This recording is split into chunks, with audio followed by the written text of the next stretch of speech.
ব্রাহ্মণবাড়িয়ার বিজয়নগর উপজেলার সিঙ্গারবিল ইউনিয়ন স্বেচ্ছাসেবক দলের উদ্যোগে সাংগঠনিক সভা অনুষ্ঠিত হয়েছে। তিতাসপাড়ের অহংকার ইঞ্জিনিয়ার খালেদ হোসেন মাহবুব শ্যামলের নেতৃত্বকে শক্তিশালী করা এবং দলকে সুসংগঠিত করার লক্ষ্য নিয়ে এ সভার আয়োজন করা হয়। বুধবার ১৬ জুলাই বিকেল ৪টায় ক্ষীরাতলা কাঞ্চনপুর বাজারে এ সভা অনুষ্ঠিত হয়।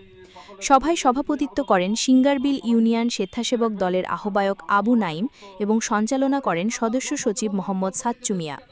সভায় প্রধান অতিথি ছিলেন বিজয়নগর উপজেলা স্বেচ্ছাসেবক দলের আহ্বায়ক সাইদ খোকন। বিশেষ অতিথি হিসেবে উপস্থিত ছিলেন সিঙ্গারবিল ইউনিয়নের দুইবারের সাবেক সভাপতি ও উপজেলা আহ্বায়ক কমিটির সদস্য মামুনুর রশিদ এবং সিঙ্গারবিল ইউনিয়ন বিএনপির সভাপতি রেহান উদ্দিন ভূঁইয়া।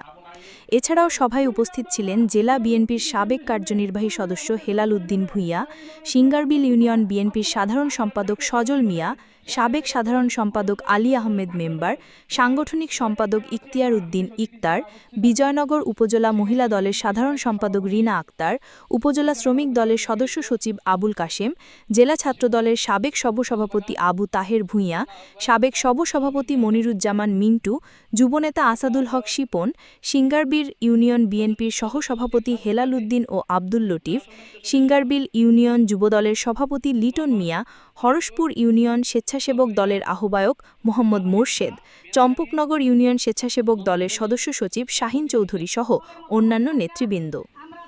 সভায় বক্তারা স্বেচ্ছাসেবক দলকে তৃণমূল পর্যায়ে আরও সুসংগঠিত করার উপর গুরুত্বারোপ করেন এবং আগামী আন্দোলন সংগ্রামে ঐক্যবদ্ধ থেকে দলের রাজনীতিতে ভূমিকা রাখার প্রত্যয় ব্যক্ত করেন।